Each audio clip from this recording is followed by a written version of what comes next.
about sellers having temper tantrums and wrapping up the pod here, I want Bobby to play my favorite moment. Oh, you have a clip? You have a clip? Well, we actually have the same moment. It's the same clip. This was our idea to play this. Bobby, you can roll it here and we can react. This is your favorite moment of 100 episodes? It is. Hands down. It's like not Without even a close. doubt. This is. Did you guys plan this behind my back? Yes. I was told right Maybe. before the pod to come up with my favorite moment of 100 episodes. It happened this morning. We had It wasn't in anything our crazy. Group text, but it was so right. like obvious that it didn't need a lot of planning. All right, what was your favorite moment? Let's see. Let's play it here, Bobby. If you're not getting educated about local and national real estate market conditions, news cycles, job reports, or anything like that, you're doing yourself and your client base a disservice. This is the Knowledge Brokers podcast. I'm Tom Toole here with Byron Lazine and Lisa Chinatti. Byron looks like he's got a 100-episode cigar in his hand here. We made it, guys. Congratulations, guys. 100 episodes. I'll be lighting this up at I can't light it up on the show, but I'll be lighting it up today. It's not a Cuban because you didn't get many Cubans. When you went to Cuban, you didn't get many Cubans. So, of course, it's not a Cuban. This is the Emperor Alexander cigar. My middle name is Alexander. I'm going to light this beautiful cigar up. I didn't know that. Neither did I. I'll light this up later today in honor of our 100 episodes. Not a lot of pods get past 10. Consistency and all that stuff kind of matters. And thanks to everybody who listens to the Knowledge Brokers pod. That's the reason why we're actually here. If we didn't have anyone listening, there's no way Lisa would continue to show up. So it was only 2 minutes late this morning. Yeah. She graces us with her presence on a weekly basis, Byron. We're very grateful for everyone here. And we're going to do what our favorite moment at the favorite end? moment at the end. You want to stay tuned for this. Out. This is I don't know what Byron's is. I know what Lisa's is. Okay. And you want to stay tuned for the end of this. I can promise you this might be the best thing we've ever done on Knowledge Brokers, and we've done a lot of great stuff. So you want to be here until the end for sure. Before we get into the economic data, there's a lot of people hurting right now in California. Close friends of ours, Eric Crumbaker and Carrie White Crumbaker. I don't think she changed her name for business purposes. They lost their home. They live in the Pacific Palisades. That's just one person and one family that we're aware of. Tons of real estate agents. I know Stephanie Younger, Lisa in the Legacy text had a lot of things happening. Lot of sad stuff going on in California right now, and it's very unfortunate. I know there was cuts in firefighter funding, and Joe Rogan was on a podcast on his pod, I think back in July, that said firefighters basically told people, hey, we just get lucky. And if the wind goes the wrong way, it's going to burn all the way to the beach, which is exactly what happened here. And, I don't know where to donate, how to support these people. That's stuff we're going to look into, obviously, on an individual basis. Very sad what's going on right now, and, really heartbreaking. And I just want to let everyone know out in California, because we got a lot of real estate friends out there, a lot of listeners of the show that live in California, and we're looking for ways to support, and we're thinking about you guys, and want to just kick it to Byron and Lisa here to talk about that. Yeah, certainly if someone has a vetted out, obvious way that makes it easy for people around the country to support, drop that in the comments for sure. There's things like you mentioned, the Crumbakers, friends of ours, there's GoFundMe set up for them. I want to get that link, Tom. You're going to send me that. Yeah. That's an easy one. I never, growing up in the Northeast, growing up in Connecticut, never had any education on wildfires, or it really wasn't actually for me until I started spending more time in Naples, Florida, not to the degree of California, but Naples will have wildfires at times. They're much easier to make, because they happen out in the woods and you start to get into swampland. But it is what you said, what I learned when they do happen down here, usually like May or something, when you have months of no rain before rain season, it's all about the wind. And then it's all about how quickly you can get to containing the firefighters, containing the fire. And to see, I don't know, we're recording this Friday, obviously at 10 a.m. hour. the last I saw on the Palisades fire was still at 0% contained. That's just a terrible situation to be in. You want to be hearing 60 to 80 to 90% contained, because then you know the end is in sight. The two big fires there, I think at this time are still at the 0% contained. So now you're really just reliant from the firefighters who are doing what they can with what they have. They're doing obviously a phenomenal, heroic job, but now you really are reliant on like sheer luck, the wind, and hoping and praying that things don't get even worse, which is it's really hard to look at. Yeah, it's tough because I think for us in New England, I think you've got a little bit of exposure to it. I not only no real familiarity with wildfires, but we don't have a ton of natural disasters up here in the Northeast. We get snowstorms and hurricanes, but I don't think anything compares. So heartbreaking to watch and read the numbers and where they're sitting. 360,000 evacuated, more than 10,000 homes already destroyed, and the number of casualties just increasing. It's so sad.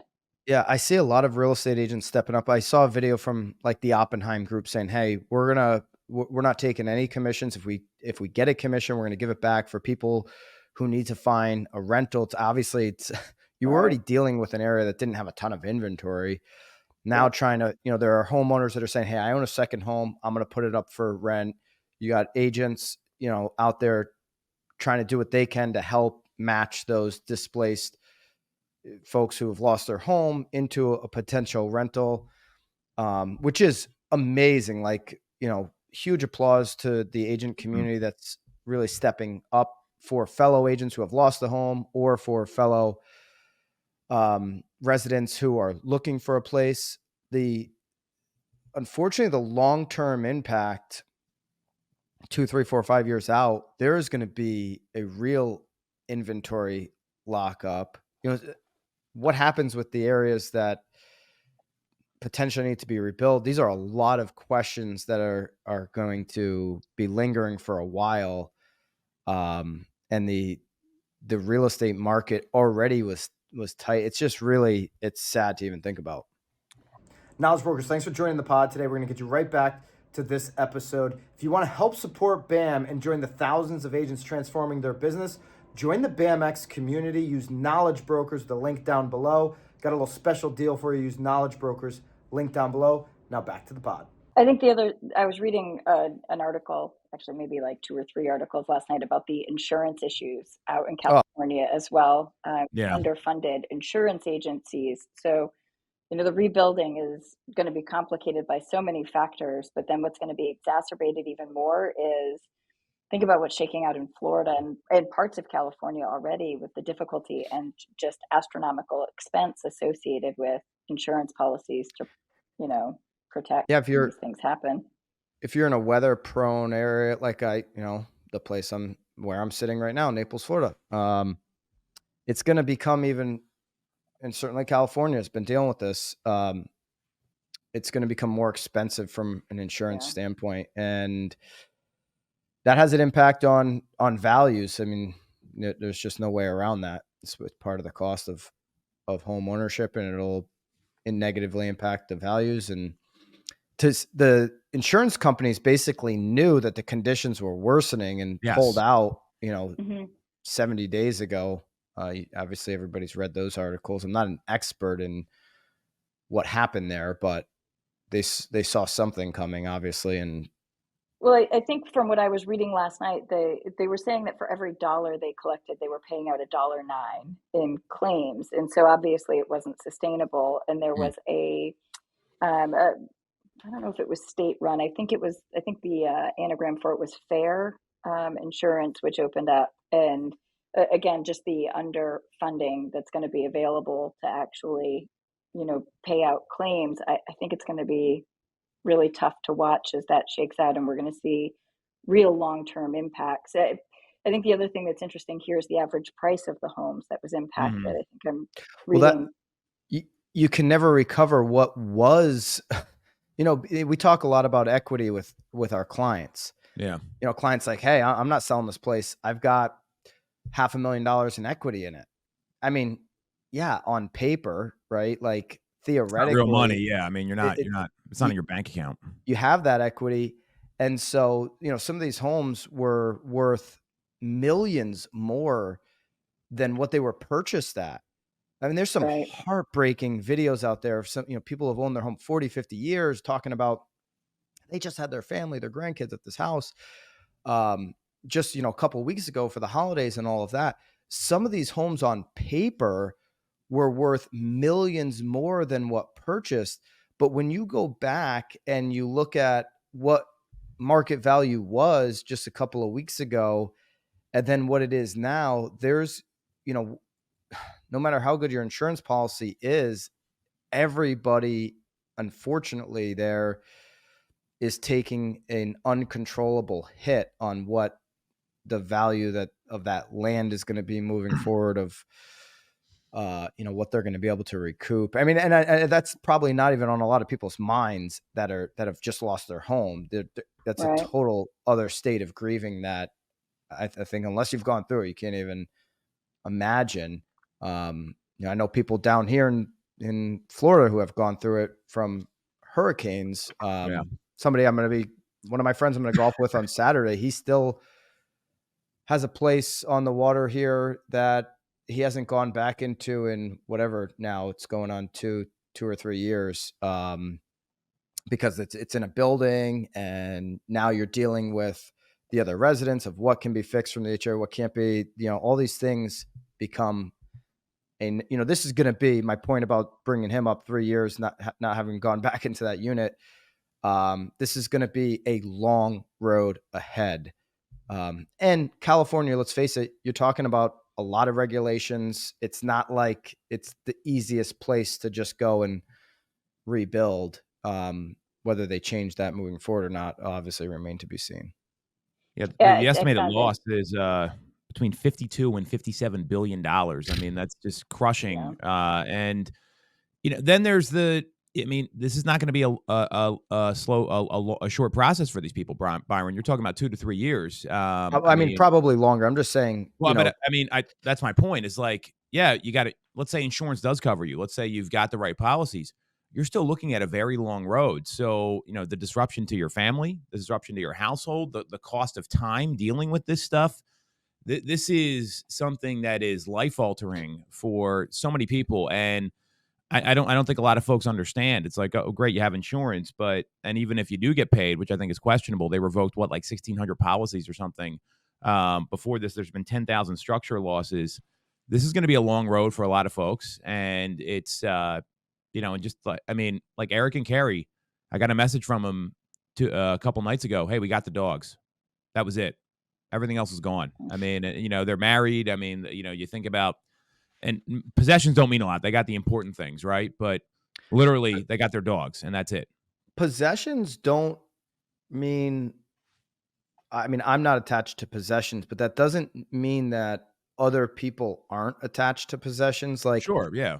Think about some of the really probably cool stuff that was in some of these homes. Some of the historic American memorabilia, because you've got family singers, right? And you've got a lot of people that have been in movies, and you've got awards, and the awards are whatever, but the memorabilia. I was reading something about like somebody had all this like Woodstock memorabilia, just parts of American history that they had, and nobody's you're leaving, you're grabbing your dog, you're not grabbing that kind of stuff, obviously. Like, if I had to I'm grabbing my golf clubs. If I got an award or something, I'm not grabbing. But you're grabbing like your phone, maybe your laptop, your dog, and you're out, right? And but some people do have really cool stuff that they have an attachment or family legacy stuff. Yeah, photos. Think about all the family photos and photos. Oh gosh, digitize your photos. I mean, like grandparents, right? Like, I mean, great grandparents. I mean, I've got pocket watches from my like great grandfather, like sitting on my mantle. Like, you can't like that. And are they that valuable? Probably not, but that's not the point. And this is going to be tough for a lot of people. So yeah.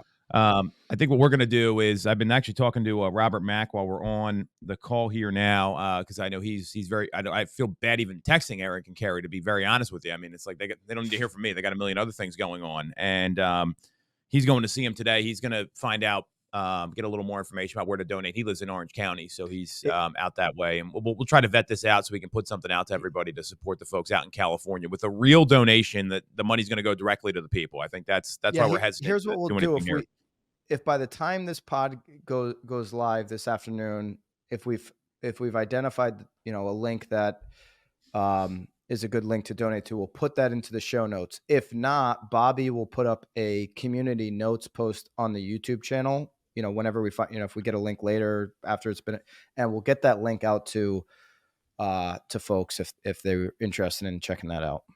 Hey, what do you guys think if the three of us match up to a certain amount of donations made to whatever that charity is?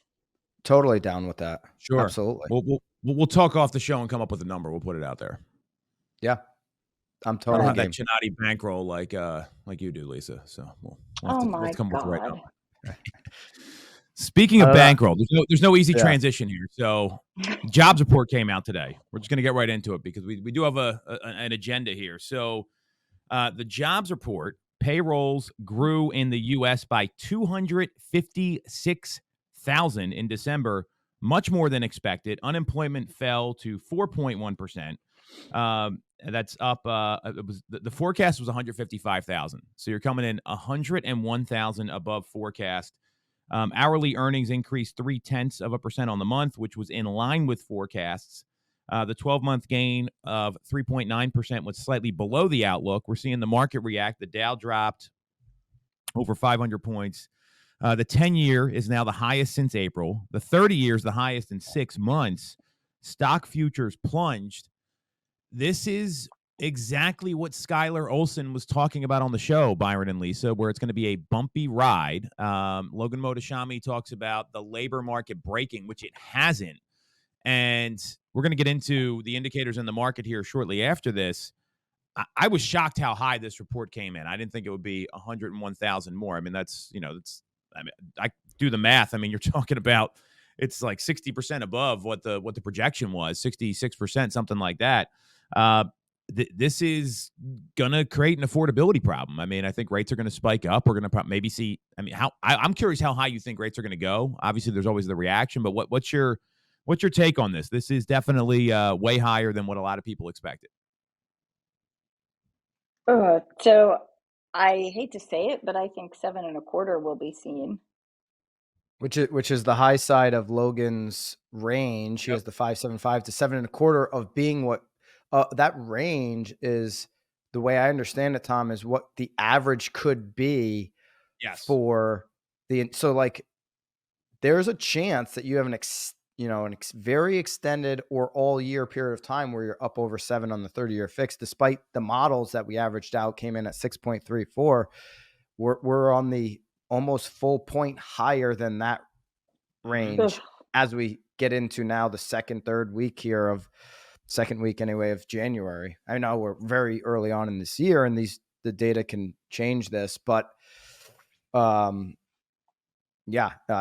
don't disagree, Lisa. 7.25 could be where, I mean, I like our over bets on 7.3 or 6.34. It's looking pretty good. We could cash out high right now, Byron, in the middle of college and NFL betting season.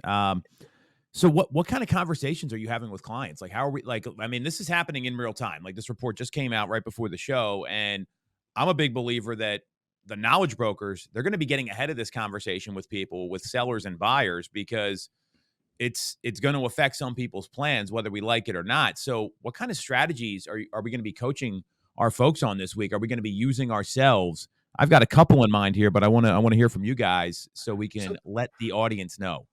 One thing that's really important to understand is the average 30-year fixed rate over the last 50 years. Okay. Mm-hmm. Do you guys know what that number is? It's like 7 high sixes. No, it's 7.75. All right. So it's higher than we are today. The average over the last 50 years is 7.75. So that's a data point. But if you just throw that in a buyer's face, it's still really hard to comprehend because all their friends, all their relatives, they watched for, a 2-3 year period, everybody locking into 3% or below 3% rates. And again, a lot of their friends and relatives brag about the 2.75, 2.0, wait for rates to come down. So there's a lot of layers of, seeing these low rates that a buyer has to now, or you have to educate as a knowledge broker. You have to break through these layers. So it's not just about saying, hey, the average over the last 50 years is 7.75, buckle up, buttercup. You need to go and just face the facts. You're not getting a lower 30-year fix. That's not the conversation to be had. The conversation is a longer, detailed conversation about really how these rates work. It might be a 3-way conversation. Sometimes lenders, if you just rely on the lender to have the conversation, they might not be the best at it, the best at having that conversation with, your shared client. And they kind of just go off of a calculator guy and just going off of the data. And, for us, it's really about, bringing it back to those experiences that they can relate to. So if you're talking to a buyer and they have, a friend and a family member who, was able to, get one of these low rates, how much more competition did they face? How high did prices go up in the year they purchased? Hey, prices when they purchased in September had already gone up 18% that year.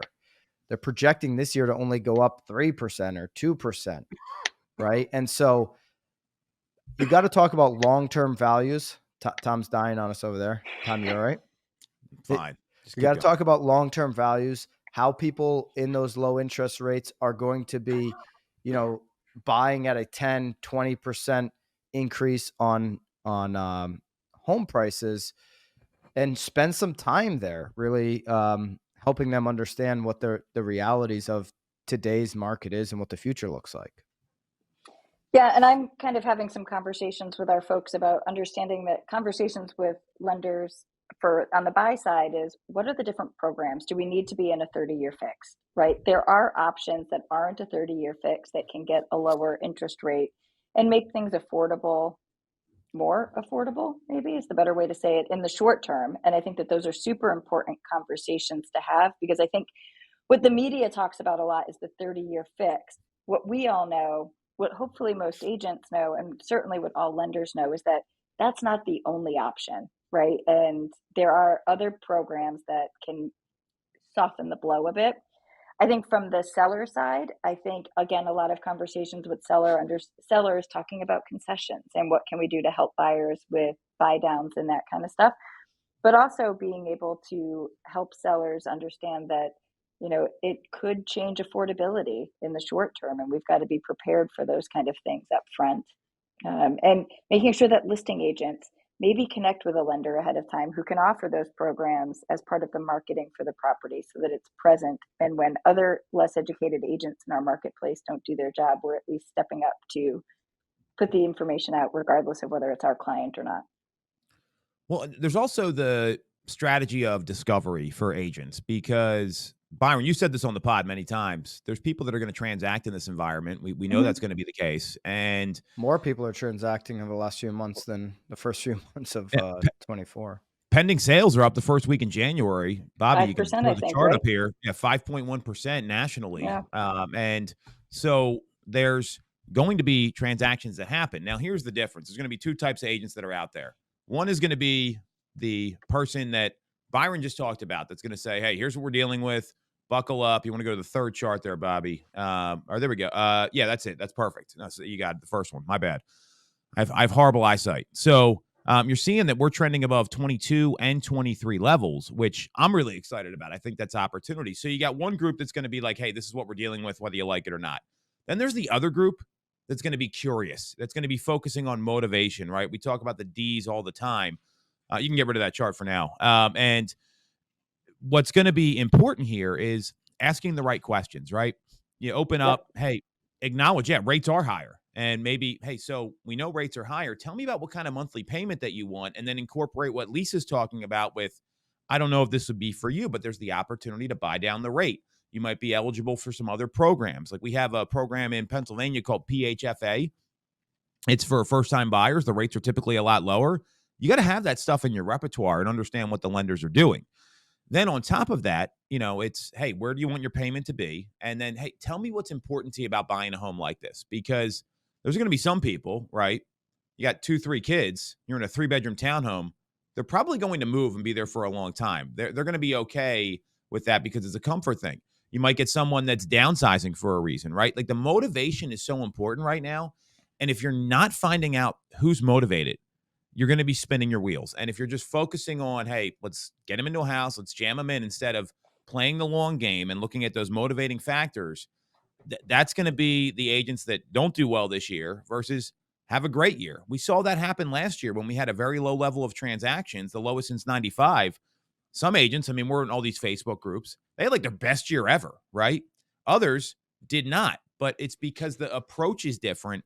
And this is what the market was like prior to 2020. If you put up the next chart, which I want to share, it's the inventory chart. So we're seeing where inventory is projected to grow by Housing Wire, Bright, and Realtor.com.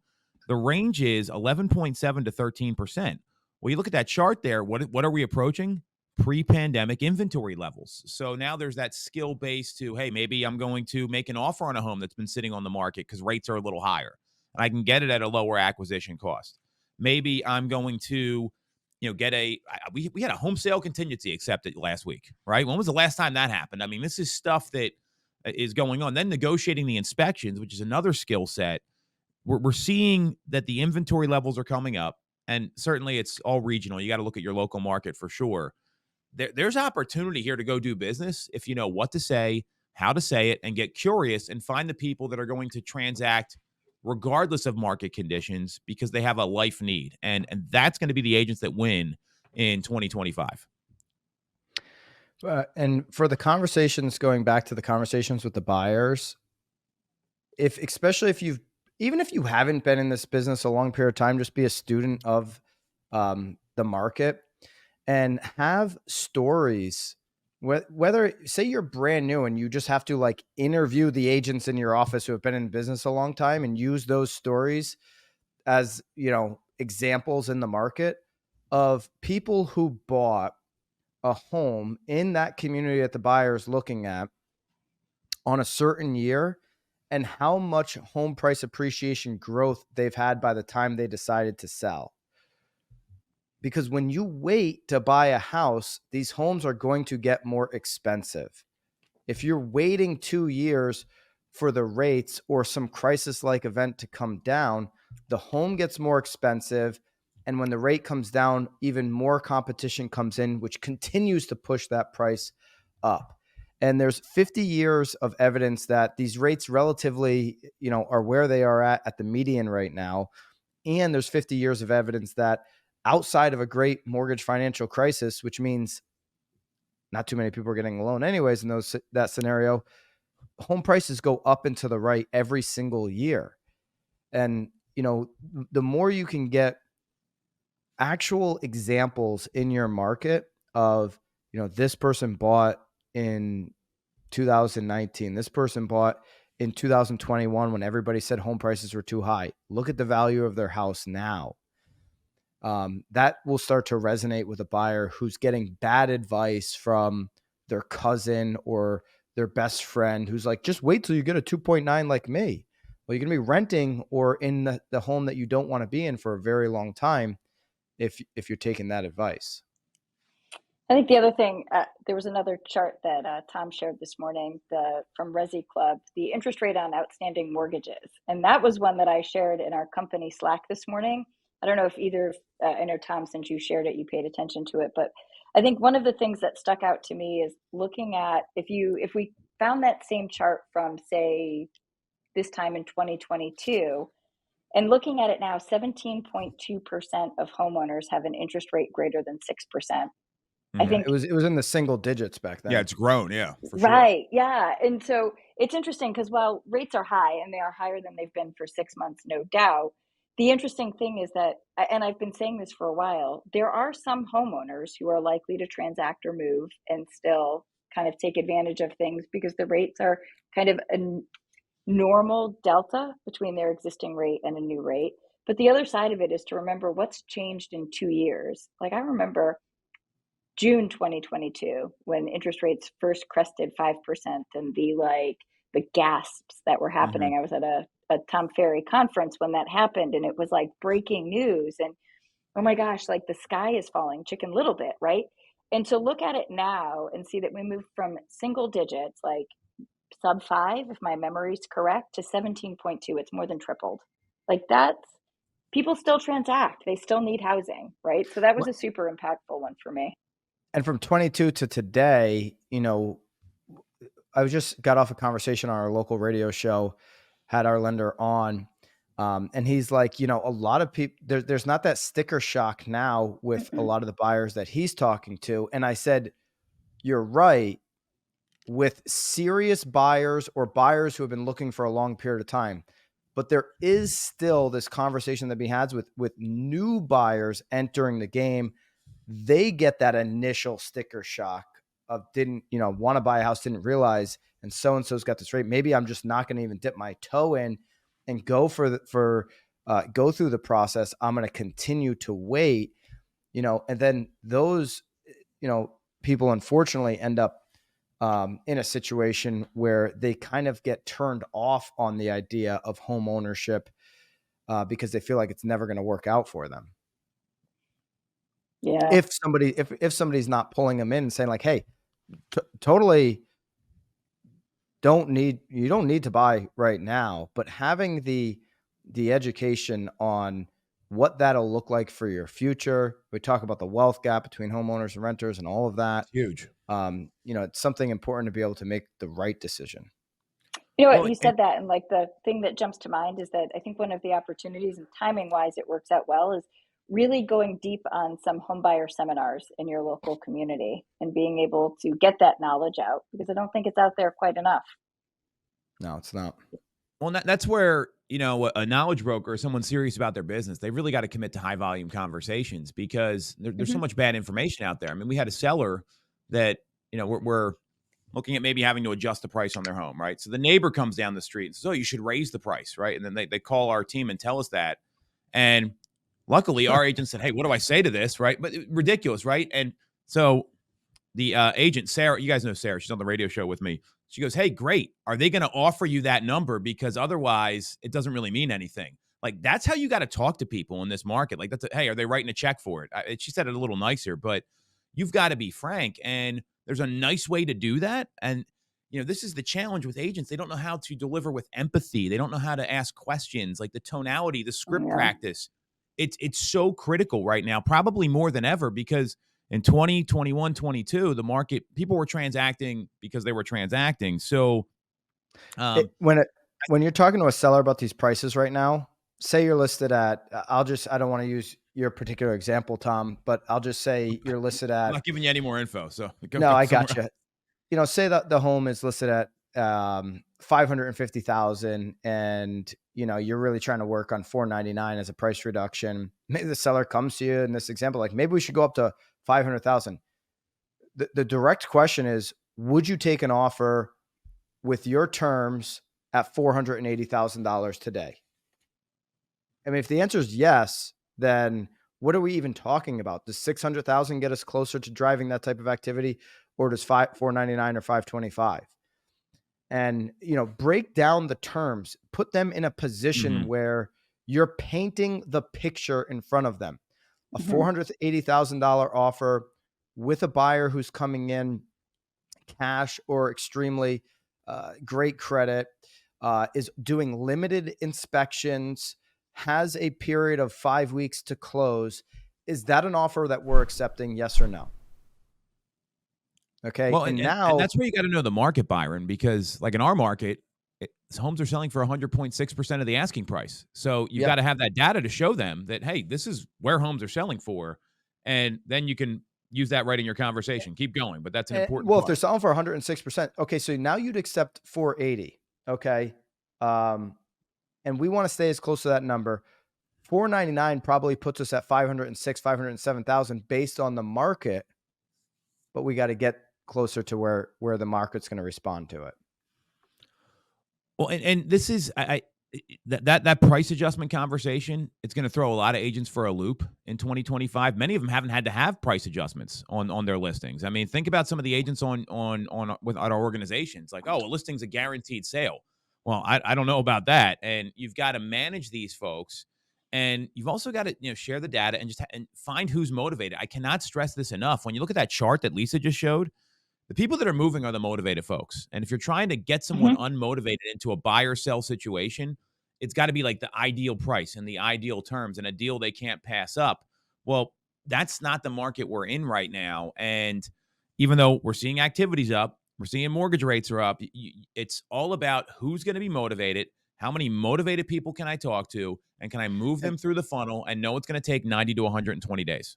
And how you talk to people, your sellers right now, how you open up that conversation means everything on whether they're going to actually be actively listening to you as an agent. If I ask an agent, and I do this all the time. If I ask an agent, hey, a seller comes to you and says, I do not want to lower my price. What do you say? What's the next words? And a lot of agents default, and some get, nervous in that type of scripting conversation. A lot of agents default to, I really think it's going to be good for our activity because, and they just start like, it's going to be good for activity. I really think you should reconsider. Nobody's listening to that. That is a awful way to start to engage the conversation with a seller so you can get to a place of education. A seller says, I do not want to lower the price of my house. And you don't have to. That's how you start to get them to listen. Hey, and you don't have to. That's a strategy that's available to us. We don't have to move price. I love that one. We don't have to move price at all. Really, Tom, we've got 3 options here. That's one of them. Can I share with you what is working right now? The 2 other options that we have. And one of these I just did 2 weeks ago. Are you open to hearing those? You don't have to take those. You're in full control. Now you get into, hey, option number 2, just 2 weeks ago, we had a listing listed at this. We dropped it down to this.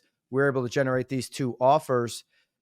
Good news is, Mr. Seller, even if we generate 2 offers after dropping your price to this, if they're not the offers that work for us, we can negotiate the terms to where you need to be.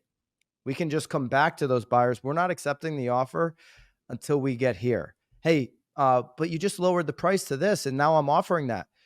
Yeah, we lowered the price to that as a marketing tactic to get these conversations going. Now we're having the conversation with you, and oh, by the way, Mr. Buyer, we're having a conversation with another buyer. So unless you want to pay us over asking price, we're not accepting it. Remember, the asking price is a marketing ploy. So explain it to the sellers like, hey, we're going to list it at $499. You don't have to accept $499. The market takes 106% more on listings that are listed at market value or just below. Let's just put better marketing on your property so we can get these conversations going. And if listings or offers come in at $499, you never even have to accept them. But let's at least have the chance of increasing offers. Agents, past clients don't exist. Unless, of course, you're retiring in 2025, then consider your clients in the past. But if you're building a business for the future, your clients are your clients. This is where Mosaic comes in, the client experience operating platform for you to manage the client experience. See, cupcakes are cute. It's a nice thing to do, but it won't keep a client tied to you for life. It's not going to bring the value to their home living, home ownership experience for years to come. CRMs work for lead generation, lead capture, and lead communication, while Mosaic helps you transform how you manage those relationships moving forward with the value that they actually need in their home ownership lifespan. So don't wait, check out mosaic.io or find the link down below. And now a seller can start to say, hey, this person is making sense to me. They're actively listening to you because you didn't handle the negotiation up front with, but I think it would be good for activity. You've started in a place in agreement, and you don't have to. That's a strategy that we can use. Here's what that looks like. Here's other ways we can go about it. You've got somebody that's bringing that tone down and at least able to hear you and make a good educated decision from there. Good pattern interrupt. I love sales skills. Well, here's the thing about these skills, Lisa and Byron, and we were. I sent you guys a picture of that thing my kids got me, the man in the arena quote, right? That was a good one. So here's the thought process though. There's agents out there, you're probably listening to the show, that say, hey, scripts don't work. I'm unscripted. I don't need to use scripts. Everything Byron just did, that is a script. He's practiced, he's heard, he's got a plan to offer options, so he's not boxing them into a corner. If you think you don't need scripts, then you probably don't have a thriving real estate business. The scripts work. This is battle tested. Lisa, you're the same way. I've done it as well. Have some blind faith in the stuff that we're sharing on the show here, because these things work. And we've been through the 2008 markets, the COVID markets, and these kind of scripts, any script, like there's a reason it works. The scripts work. So stop trying to reinvent it or think you don't need them. Just follow them, give people options, have empathy, adjust your tonality. You don't need to reinvent all this stuff. It's worked throughout time. We have coaches that have built businesses on this. Totally. Oh, I was going to say, I agree 100%. The kicker that I always tell folks when thinking about scripts, and I agree, scripts are crazy important. Everybody needs to adjust them slightly, because if I try to sell like Tom, for sure, not good.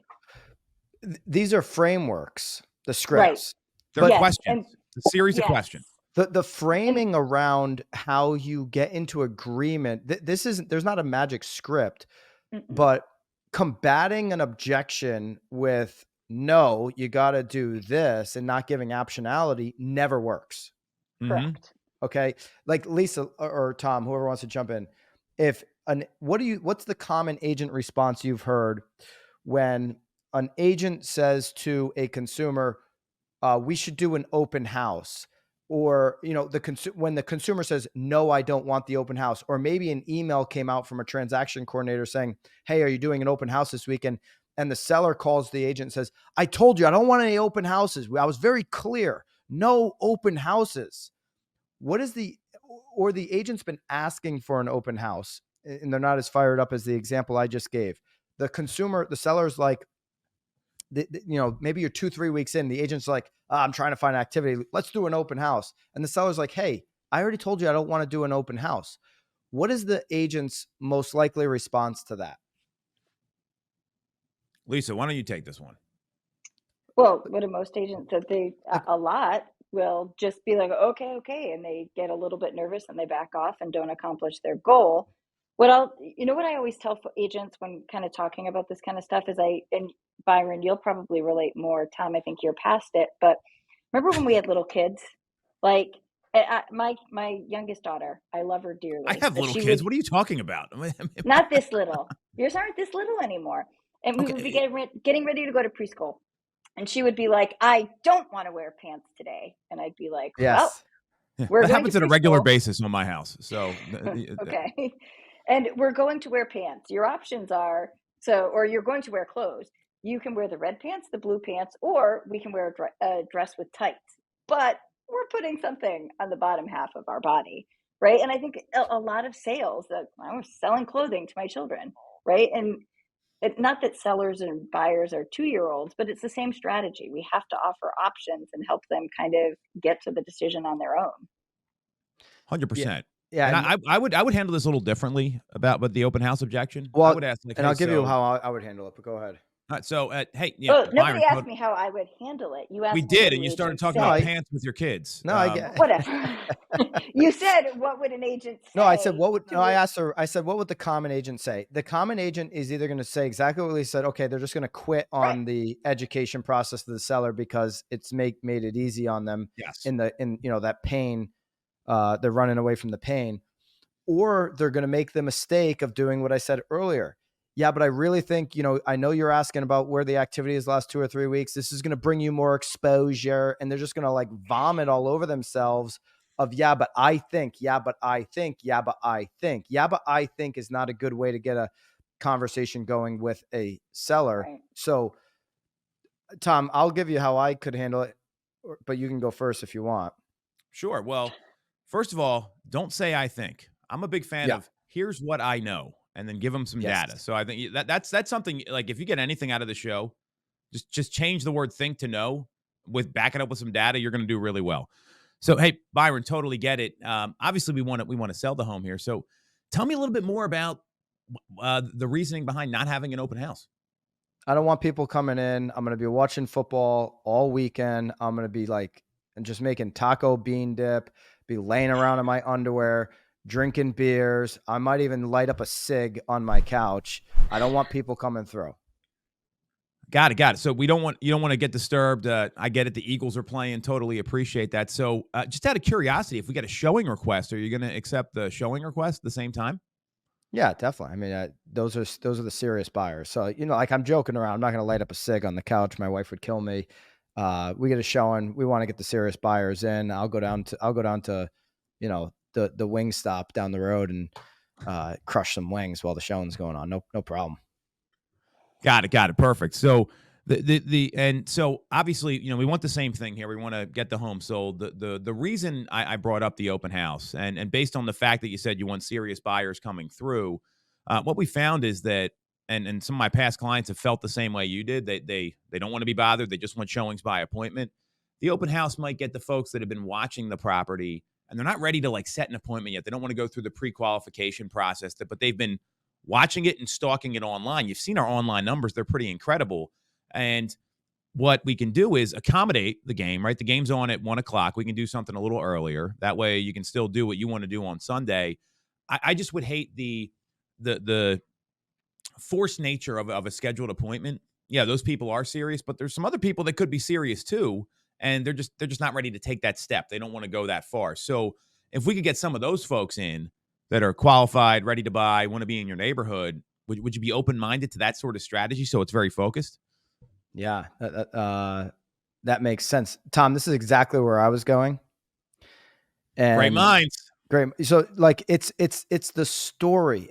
If I'm trying to get a seller to commit to an open house, they say, no, Tom, no, Byron, I already told you I don't want to do an open house. Hey, yeah, I'm totally there with you, man. I don't want people coming through my house either. And we don't have to use that strategy. But can I share with you something that just happened to us during December, Tom? We had a listing, and listen, this was actually priced a little bit lower than our listing, which, the market tells us this, should be selling even quicker, but the market's going through, a little longer days on market. We did an open house 3 weeks after we went live. Now, we had 11 people come through the open house. And during that week, we ended up getting 2 offers on the house. Now, Tom, neither of those offers were one of the 11 people that came to the open house. What we found was that the initial showings when we went live to that market that first week, we had 7 showings in the first week on that property. There was a couple of buyers who were tracking the property. They had it saved online. They were tracking what was going on. They saw that the open house happened. And over their 3-week buyer journey, there hasn't been a lot of other homes that were really enticing that came on the market. This was still at the top of their, list of considerations. And that open house, that next level of marketing that we were able to do on the property actually pushed them over the edge to say, you know what? This is the best thing that's available on the market. I got to take this opportunity now. And they made an offer. So listen, I don't want people in my house. I understand where you're coming from. You don't want people in the house. We've had 12 showings up to this point in the last 3 weeks.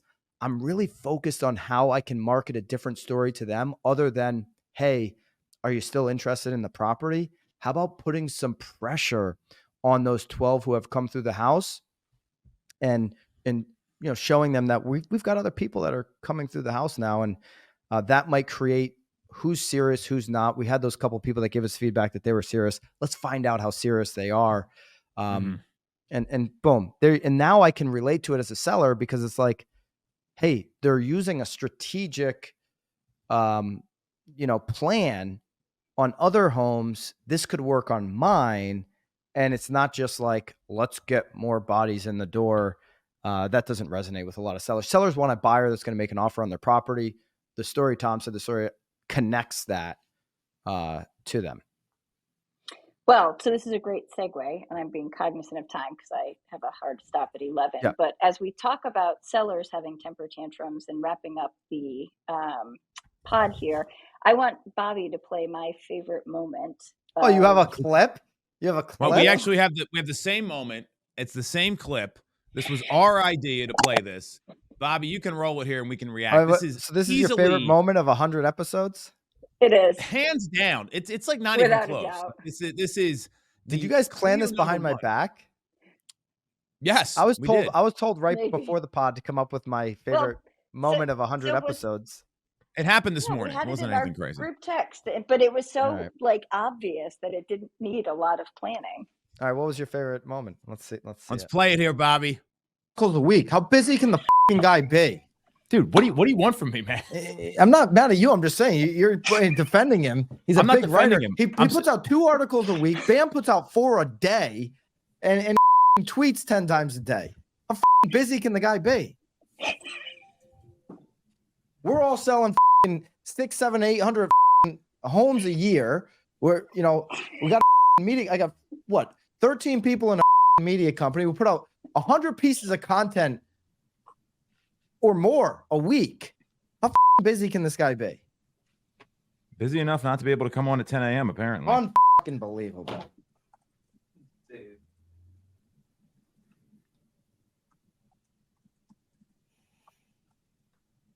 Now he's not responding. It's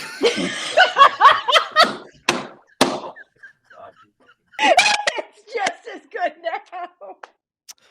Byron, you are so right. No one has mentioned that we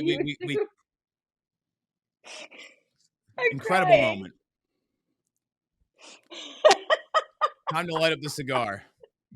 All right. Well, you guys want to attack me as your favorite moment. There's no attack here. This is nothing but love, and it was easily the best moment of the podcast. I mean, I think about that all the time, Byron. It's one of my that is Bill O'Reilly. We're doing it live. Nothing wrong with that. You care about the show.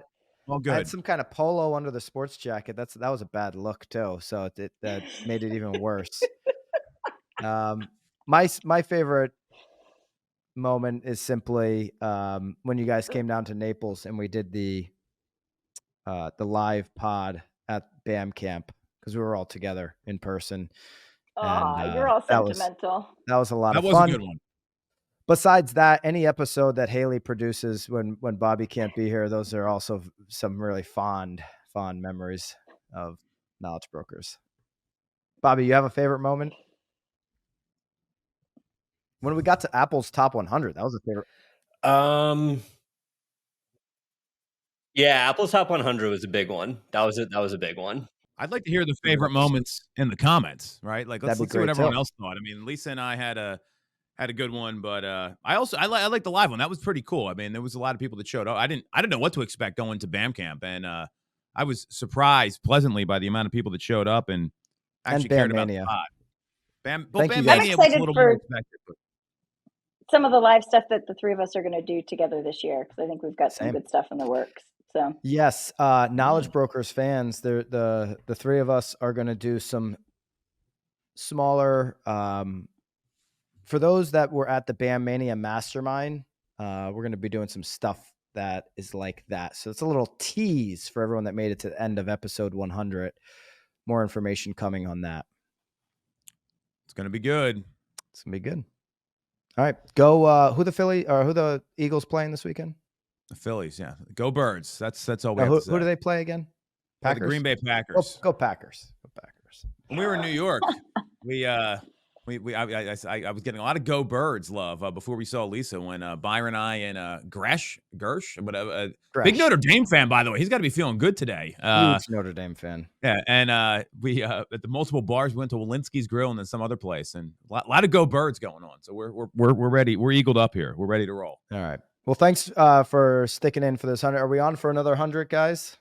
Hell yeah. Wouldn't miss it. All right, Lisa, sign that contract for another 100 episodes. Me and Tom sent it to you. Verbally agreed to right now. We've got it on. There you go. Got it on film. All right. See you guys next week. Have a good weekend, everybody.